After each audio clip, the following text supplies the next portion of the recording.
الحمد لله رب العالمين والعاقبة للمتقين والصلاة والسلام على نبيه الكريم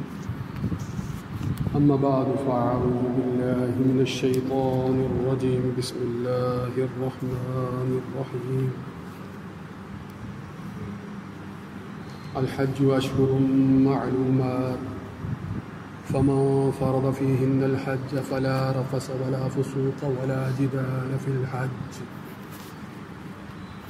وقال الله تبارك وتعالى ولله على الناس حج البيت من استطاع إليه سبيلا وعن أبي هريرة رضي الله تعالى عنه قال قال رسول الله صلى الله عليه وآله وسلم ما من أيام أحب إلى الله أن يتعبد فيها من 10 ذي الحجة يعدل صيام كل يوم بصيام سنة وقيام كل ليلة منها بقيام ليلة القدر. وعن أبي هريرة رضي الله تعالى عنه قال قال رسول الله صلى الله عليه وآله وسلم من حج فلم يرفث ولم يفسق رجع كيوم ولدته أمه. وقال الله تبارك وتعالى إن الله وملائكته يصلون على النبي يا أيها الذين آمنوا صلوا عليه وسلموا تسليما اللهم صل على سيدنا ومولانا محمد وعلى آل وأصحاب سيدنا ومولانا محمد وبارک وسلم علیہ. سامعین محترم، آج ذی القعدہ کی 26 تاریخ ہے اور یہ وہ دن ہیں کہ اگر ہم آپ صلی اللہ علیہ وآلہ وسلم کے آخری حج، جسے حجۃ الوداع بھی کہتے ہیں، اس کی تفصیلات کا مطالعہ کریں تو پتہ چلتا ہے کہ یہ وہ ایام ہیں جن میں آپ صلی اللہ علیہ وآلہ وسلم حج کے لیے سفر پر نکل چکے تھے. یہ یاد رکھیے گا کہ آپ صلی اللہ علیہ وآلہ وسلم ہجرت سے قبل بھی حج کر چکے تھے، مگر اس وقت حج فرض نہیں تھا. سنت ابراہیمی کے مطابق دنیا کے طول و عرض سے اس وقت بھی لوگ جو ہے وہ فریضہ حج کی ادائیگی کے لیے آیا کرتے تھے. بعض روایات میں آپ صلی اللہ علیہ وآلہ وسلم نے 2 اور ایک روایت کے مطابق شاید 3 جو ہے وہ حج ہجرت سے پہلے کیے تھے، اور جو آپ صلی اللہ علیہ وسلم نے عمرے جن کا ذکر ملتا ہے، عمرے آپ صلی اللہ علیہ وسلم کے 4 عمروں کا جو ہے وہ تذکرہ ملتا ہے. مگر ہجرت کے بعد، ہجرت مدینہ کے بعد، آپ صلی اللہ علیہ وسلم کے ہجرت فرما جانے کے بعد آپ صلی اللہ علیہ وآلہ وسلم نے 9 ہجری کو حج فرض ہوا ہے، حج کی فرضیت کا حکم نازل ہوا. تو اس سے پہلے کوئی حج نہیں فرمایا آپ صلی اللہ علیہ وسلم. آپ صلی اللہ علیہ وآلہ وسلم نے ہجرت کے بعد 9 ہجری تک دوبارہ آپ صلی اللہ علیہ وآلہ وسلم جو ہے وہ 6 ہجری کو اس ارادے سے گئے ہیں، مگر راستے میں روک لیا گیا. صلح حدیبیہ ہوا. آپ صلی اللہ علیہ وآلہ وسلم جب غزوہ خندق کے بعد 6 ہجری کو گئے ہیں تو مشرکین مکہ نے آپ صلی اللہ علیہ وآلہ وسلم اور آپ کے صحابہ کو حدود حرم میں داخل ہونے کی اجازت نہیں دی. ٹھیک ہے، تو اس لیے واپس آ گئے. بعد میں جو ہے وہ صحابہ 8 ہجری یا اس سے کچھ عرصہ قبل عمرۃ القضاء کے لیے گئے ہیں دوبارہ، مگر آپ صلی اللہ علیہ وآلہ وسلم ساتھ نہیں گئے. اور 9 ہجری میں جب حج فرض ہوا ہے تو آپ صلی اللہ علیہ وآلہ وسلم نے حضرت صدیق اکبر کو امیر حج جو ہے وہ مقرر کیا ہے، اور ساتھ حضرت علی کرم اللہ وجہہ کی ذمہ داریاں لگائی ہیں، ان کو بھیجا ہے. خود جو ہے وہ اس سال حج پر آپ صلی اللہ علیہ وآلہ وسلم نے جو ہے وہ روانگی کا سفر اختیار نہیں کیا. اور پھر آپ صلی اللہ علیہ وآلہ وسلم نے جب حضرت صدیق اکبر کی مائیت میں جو ہے وہ حج کا حکم دیا ہے تو ساتھ مکہ کی حدود میں حج کے دورانیے میں ہی یہ اعلان بھی کروا دیا ہے کہ اس سال کے بعد اب کوئی بھی مشرک، کوئی بھی کافر، کوئی بھی غیر مسلم جو ہے وہ حدود حرم میں حج کی غرض سے داخل نہیں ہو سکے گا، ویسے بھی داخل نہیں ہو سکے گا حدود حرم میں۔ آپ جانتے ہیں کہ 8 ہجری کو جب مکہ فتح ہو چکا ہے، اب مسلمانوں کے پاس ہے مکے کے سارے معاملات، ان کے معاملات کی دیکھ بھال، ان سب معاملات کو جو حج کے معاملات ہیں یا ویسے زائرین کے معاملات ہیں یا ویسے جو حدود حرم کے اندر بہت سے خدمت کے کام ہیں، بہت سی ذمہ داریاں، تو اب مسلمان جو ہیں وہ ان کو دیکھ رہے ہیں، ایمان والے دیکھ رہے ہیں۔ آپ سے ہم نے مختلف شعبوں میں مختلف لوگوں کی ذمہ داریاں لگا رکھی تھیں، مگر یہ ہے کہ مشرکین وہاں پر رہتے تھے، موجود تھے، اور یہ بات بھی اپنی جگہ پر واضح ہے کہ جب مکہ فتح ہو گیا ہے، جب مکہ فتح ہو گیا ہے تو اس کے بعد 9 ہجری وہ سال ہے کہ جس سال میں ہر طرف سے قبائل عرب جو ہیں ہر طرف سے آپ صلی اللہ علیہ وآلہ وسلم کی خدمت میں آ کر پیش ہو رہے ہیں اور مشرف با اسلام ہو رہے ہیں، دائرہ اسلام میں داخل ہو رہے ہیں، اسلام قبول کر رہے ہیں، اور آپ کے ہاتھ پر جو ہے وہ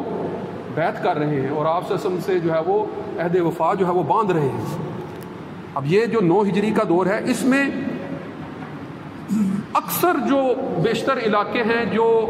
حدود حرم کے قریب کے ہیں، وہ تو سب کے سب جو ہے وہ اکثر ایمان لے آئے ہیں، اور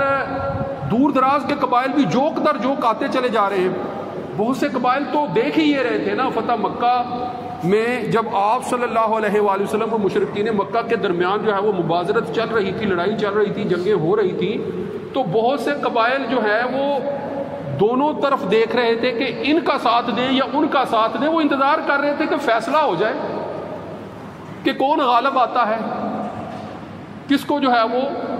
عرب کی جو ہے وہ بالادستی جو ہے وہ حاصل ہوتی ہے۔ اب یہ 2 بڑے یہی تھے، غزوہ بدر، غزوہ احد، غزوہ خندق کے بعد تو یہ بات واضح ہو چکی تھی نا، یہی تھی بات۔ اب جب فتح ہو گیا ہے مکہ، مسلمانوں نے آپ صلی اللہ علیہ وآلہ وسلم نے حیرت انگیز جو ہے وہ انداز کے ساتھ بغیر جنگ کیے بڑی تعداد میں حدود حرم کے اندر داخل ہو کر جو ہے وہ مکہ فتح کر لیا ہے، تو اب تمام عرب قبائل کے اندر یہ بات واضح ہو چکی ہے کہ اب جو سیادت ہے، جو حکمارت ہے، جو کعبہ کی تولیت ہے، کعبہ کے معاملات ہیں، اب مسلمانوں کے پاس ہے، اب اور کوئی دوسرا ان میں شریک نہیں ہوگا۔ لہذا سب کے لیے دعوت عام تھی، صلاح عام تھی، جو جہاں سے مرضی جو ہے تعلق رکھتا ہو، آپ صلی اللہ علیہ وآلہ وسلم کی بارگاہ میں پیش ہو، اسلام کا جو ہے وہ دعویٰ جو ہے وہ قبول کر لے، دعوت اسلام جو ہے وہ قبول کر لے، مسلمان ہو جائے۔ ذرا غور کریں کہ ساری زندگی کے پچھلے گناہ جو ہے وہ اللہ کی بارگاہ میں معاف ہو رہے ہیں،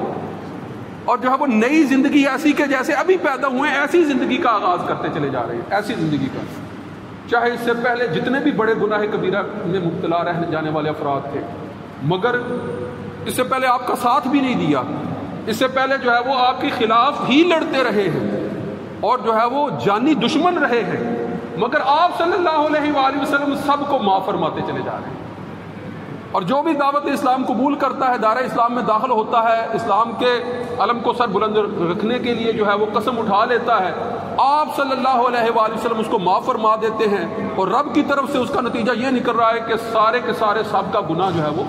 دھل رہے ہیں، معاف ہو رہے ہیں۔ یہ حالت ہے۔ اب ذرا غور کریں کہ ایسی حالت میں اب ہر طرف جو ہے وہ اسلام ہی کا بول بالا ہے، اسلام کا پرچم جو ہے وہ ایسا بلند ہو چکا ہے، اعلاء کلمات اللہ کا حق ایسا ادا ہو چکا ہے کہ اب ارد گرد کوئی غیر مسلم نظر بھی نہیں آتا، اور اگر کوئی رہ گیا ہے تو اب 9 ہجری میں یہ اعلان کروا دیا گیا حج کے موقع پر کہ آئندہ جو ہے وہ حدود حرم میں کوئی مشرک، کوئی کافر داخل نہیں ہو سکے گا۔ پھر اس کے بعد جو ہے وہ آپ صلی اللہ علیہ وآلہ وسلم جو ہے وہ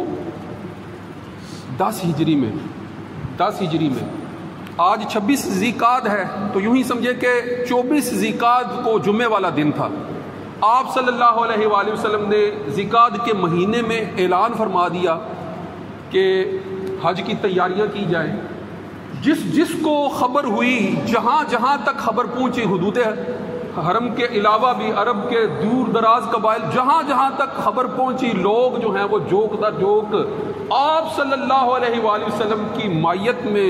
حج کرنے کا اعزاز حاصل کرنے کے لیے، اس شرف کو پانے کے لیے جو ہے وہ کھینچے چلے آئے، آتے چلے گئے۔ مختلف روایات میں مختلف تعداد درج ہے۔ کسی نے کسی موقع پر دیکھا تو 40,000 کا لشکر جو ہے بتایا، اور آگے بڑھے تو اور بڑا لشکر ہوا تو کسی نے کہا کہ یہ جو ہے وہ 80,000 کا ہے، کسی نے کہا یہ 1,00,000 کا لشکر ہے۔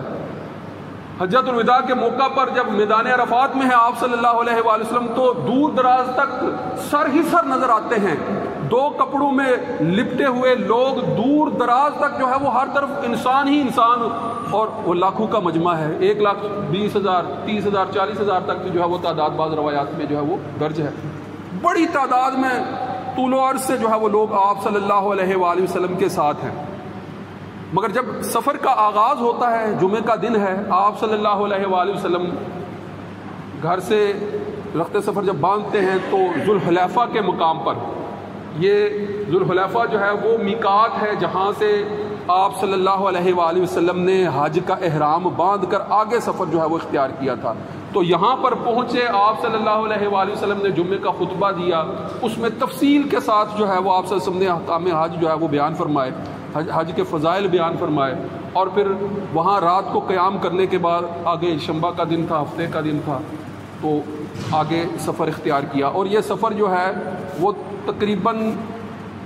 جو ہے وہ جو 25 کو ذوالحلیفہ کے مقام سے شروع ہوا تھا، میرے خیال میں تقریباً 9 دن کی مسافت کے بعد یہ 4 ذی الحج کو جو ہے وہ آپ حدود حرم میں جو ہے وہ داخل ہو جاتے ہیں، 4 ذی الحج کو۔ اور اس درمیان میں جو ہے وہ بے پناہ جو ہے وہ پہلو ہیں کہ جن پر گفتگو کی جا سکتی ہے حج کے سفر کی، مثلا حج کے دوران بھی، حج کے سفر کے دوران، حج سے پہلے، اور پھر جو ہے وہ حج کے اختتام اور آخری حجۃ الوداع کے جو آخری میدان عرفات کے خطبہ تک اتنی بے شمار چیزیں ہیں جو ایمان والوں نے ایسے احکام جو اس مختصر عرصہ کے اندر سیکھے ہیں، اس کی اور پیچھے ماضی میں اس بڑے پیمانے پر سیکھنے سکھانے کی مثال نہیں ملتی ہے۔ ذرا غور کریں نا،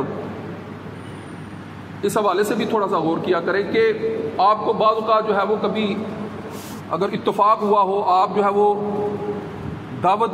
دین کی دعوت دینے کے لیے سفر اختیار کیا ہو، یا جہاد کے لیے جو ہے وہ سفر اختیار کیا ہو، تو کیسی مشکلات ہوتی ہیں، کیسے مصائب سے 2-4 ہونا پڑتا ہے، کس طرح کے لوگوں سے کس طرح کا واسطہ پڑتا ہے، اور جو ہے وہ کس طرح کی باتوں کو جو ہے وہ سننا پڑتا ہے، اور کس طرح سے جو ہے وہ لوگوں کے معاملات کو سمجھنے میں سفر جو ہے وہ معاونت کرتا ہے۔ ویسے بھی سفر جو ہے، سفر کے اندر انسان بہت کچھ سیکھتا ہے، عام حالات میں بھی سفر کرے تو انسان بہت کچھ سیکھتا ہے۔ مگر آپ ذرا غور کریں نا کہ آپ نے اگر فرض کریں کہ آپ کو ایک ڈیوٹی اسائن کی جاتی ہے، ایک پروجیکٹ دیا جاتا ہے کہ بھائی آپ نے جو ہے وہ یہ 10,000 یا 20,000 یا 50,000 لوگوں کو اس درجے کی تعلیم دینی ہے، تو اس کے لیے پورا ایک لائحہ عمل ترتیب دے، ایک پلان ترتیب دے کہ جو اس دورانیہ میں اس بڑی تعداد میں لوگوں کو یہ چیزیں سکھا دیں۔ تو اب یہاں پر حکومتیں جب ایسے اقدامات کرنے لگتی ہیں تو وہ باقاعدہ بجٹ بناتی ہیں۔ ابھی آپ کا بجٹ آیا ہے، پورے سال کا تعلیمی بجٹ جو کہ ایک معمولی سی رقم ہے، وہ بجٹ بنائے جاتے ہیں، پھر اس کو جو ہے وہ مختص کیا جاتا ہے کہ یہ اس میں لگے گا، یہ اس شعبے میں لگے گا، یہ اس شعبے میں لگے گا، بڑے پیمانے پر جو ہے اس کی تقسیم ہوتی ہے، پھر ان شعبہ کے عہدیداروں کو جو ہے وہ ان کی ذمہ داریوں سے آگاہ کیا جاتا ہے، اور وہ جو اپنے پورے پروجیکٹ اور پلان کو جو ہے وہ دیتے ہیں، اس کے مطابق جو ہے وہ ان کے مالی جو ہے وہ وسائل ان تک بہم پہنچانے کے لیے ایگریمنٹ کر لیے جاتے ہیں، اور پھر وہ سارا سال کام کرتے ہیں، اور پھر جا کر پورے سال کے دورانیے کے اندر پورا ایک سائیکل جو ہے وہ مکمل ہوتا ہے، اور جو بجٹ جو ہے مختص کیا گیا ہے، جو بجٹ آئندہ آیا ہے، اس سارے بجٹ کا تخمینہ لگانے کے بعد بتایا جاتا ہے کہ اتنی رقم دی گئی، اتنی جو ہے وہ خرچ ہوئی، اور اس دوران جو ہے وہ سال بھر میں تعلیم کے اتنے مقاصد یا اتنے اہداف حل ہوئے یا حاصل ہوئے، اور یہ لوگوں کا نتیجہ ہے۔ یہ پورا ایک سال کا پورا جو ہے وہ پروجیکٹ ہوتا ہے، جس کے تحت جو ہے آپ ایک سال کے اندر جو ہمارا مروج تعلیمی نظام ہے، اس میں تھوڑے سے تھوڑے سے علمی طور پر ایک درجہ آگے بڑھتے ہیں، تھوڑے سے غور کریں نا، یہ پورا سال لگتا ہے، پورا سال، تو پھر جا کر آپ ایک سال کے اندر جتنی ہمارے جو ہے وہ میٹرک تک یا انٹر یا بی اے بی ایس جیسے بھی پروگرام چل رہے ہیں ان کے اندر پورے سال کے دوران یہ کہ چند موضوعات یا چند مضامین میں آپ کچھ درجے جو ہے وہ بہتر جو ہے وہ تعلیم میں اپنی کارکردگی کو بڑھا لیتے ہیں، اور اس کے پیچھے کتنا بڑا بجٹ ہے، کتنے وسائل ہیں، کتنے لوگ ہیں، کتنے ملازمین ہیں، یہ سارے کا سارا۔ آپ ذرا غور کریں کہ آپ صلی اللہ علیہ وآلہ وسلم لوگوں کو دین سکھا رہے ہیں، آپ صلی اللہ علیہ وسلم جو ہے وہ دعوت دین جو ہے وہ لوگوں تک پہنچا رہے ہیں، دین سکھا رہے ہیں۔ اب دین سکھانے کے لیے اولین فریضہ ہے، انبیاء جو ہے وہ اسی مقصد کے لیے مبعوث کیے جاتے ہیں کہ لوگوں تک اللہ کا پیغام پہنچا دیا جائے، اور دین بھی وہ کہ جس نے اب رہتی دنیا تک جو ہے وہ لوگوں کے لیے رہنما کے طور پر جو ہے وہ قائم رہنا ہے۔ تعلیمات بھی وہ کہ جو یہ نہیں ہے کہ یہ اس سال کے لیے کافی تعلیمات ہیں تو اگلے سال کے لیے نیا سلیبس ہوگا، نئی تعلیمات، ایسا کچھ نہیں ہے۔ غور کریں ذرا اس بات پر، وہ تعلیمات کہ جیسی اب سکھائی جا رہی ہے صرف اس دنیا کے اندر ان کی ضرورت نہیں ہے، بلکہ انہی پر عمل پیرا ہو کر ہمیشہ ہمیشہ کی آخرت کی زندگی کا بھی انہی پر انحصار ہے، وہ تعلیمات سکھانے جا رہے ہیں، وہ تعلیمات۔ اور صرف جو ہے وہ چند لوگ جو ہیں وہ اس کے مخاطب نہیں ہیں، چند ہزار یا کسی ایک علاقے یا کسی ایک شہر کے یا کسی ایک خطے کے افراد مخاطب نہیں ہیں، مخاطب پورے کرۂ ارضی کے تمام انسان ہیں، اور ان سب کے لیے جو ہے وہ راہ ہموار کرنی ہے کہ سب جو ہے وہ اس پیٹرن پر آ جائے، اس طریقہ کار پر آ جائے کہ جس کے مطابق جو ہے وہ رہتی دنیا تک کے لیے اپنی دینی تعلیمات جو ہے وہ سیکھ سکے۔ تو ذرا غور کریں کہ آپ صلی اللہ علیہ وآلہ وسلم نے سفر حج کے دوران، یعنی یہ 1.25 مہینے کا جو سفر ہے، اس مہینے کے اندر آپ صلی اللہ علیہ وآلہ وسلم جو ہے وہ مدینہ سے چلتے ہیں، مکہ پہنچتے ہیں، اور مکہ کے اندر جو ہے وہ جتنے بھی مناسک حج ہیں اس دوران جگہ جگہ پر جو ہے وہ خطاب فرما رہے ہیں، لاکھوں کا مجمع جو ہے وہ موجود ہوتا ہے، آپ کی جگہ جگہ پر جو ہے وہ تعلیمات کو جو ہے وہ اپنے جو ہے وہ ظاہر سماعتوں سے جو ہے وہ سنتا ہے۔ آپ صلی اللہ علیہ وآلہ وسلم نے جو ہے وہ ذمہ داریاں صحابہ کی لگائی ہوئی ہیں کہ لوگوں کا دین سکھائیں، لوگ دوک آتے چلے جاتے ہیں، آپ صلی اللہ علیہ وسلم کی مجلس میں بیٹھتے ہیں، صحابہ رضوان اللہ علیہم اجمعین کی مجلس میں بیٹھتے ہیں، جس مجلس میں بیٹھتے ہیں دین سیکھنے اور سکھانے ہی کی باتیں ہوتی چلی جا رہی ہیں۔ ایک مہینے کے اندر آپ یوں اندازہ کریں کہ حج کا ایک جو اہم فریضہ ہے، اہم رکن ہے، اس کو اس بڑے پیمانے پر پوری دنیا کے سامنے اس طرح سے رکھ دیا کہ بالکل بعین ہی جیسے آپ صلی اللہ علیہ وآلہ وسلم نے جس طرح کیا ہے، صحابہ نے، سننے والوں نے، دیکھنے والوں نے دیکھا ہے، اور آپ نے ان کو ہدایت کر دیا ہے کہ اس کو پہنچا دے، جو مجھ سے سنا ہے، جو نہیں سن رہا اس تک بھی پہنچا دے۔ اور جب یہ پیغام اس طرح سے جو ہے وہ سیکھ رہے ہیں اور آگے سکھاتے چلے جا رہے ہیں، اپنی زندگیوں کا حصہ بناتے چلے جا رہے ہیں، تو آپ جانتے ہیں کہ آج نسل در نسل 1400 سال گزرنے کے باوجود ہم آج بھی ویسے ہی صحیح کر رہے ہیں جیسے آپ صلی اللہ علیہ وآلہ وسلم نے کر کے دکھائی ہے، ویسے ہی طواف کر رہے ہیں جیسے آپ صلی اللہ علیہ وآلہ وسلم نے کر کے دکھایا ہے، ویسے ہی مناسک حج ادا کر رہے ہیں کہ جیسے سنت ابراہیمی کے ساتھ جو ہے وہ ادا کیے گئے تھے، اور آپ صلی اللہ علیہ وسلم نے ان کو زندہ اور تازہ کر کے دکھایا تھا، اور آج تک ہمارے پاس محفوظ شکل میں موجود ہے اور رہتی دنیا تک قائم رہیں گے اور آخرت میں نجات کا وسیلہ بھی بنیں گے۔ یہ اس طرح سے چند ایام میں، گنتی کے دنوں میں، الحج اشہر معلومات، ٹھیک ہے نا، یہ گنتی کے دن ہے، یہ جو ہے وہ چند ایام ہیں، یہ مہینے ہیں، 1.5 مہینے کے اندر جو ہے وہ اتنی تعلیمات کہ جس کا احاطہ نہ پہلے کبھی کسی نے کیا تھا اور نہ آمدہ جو ہے وہ اس کا احاطہ ممکن ہے۔ وآخر دعوانا ان الحمدللہ رب العالمین۔ انشاءاللہ اسی موضوع پر مزید بھی گفتگو کریں گے، سنتیں ادا کر رہے ہیں۔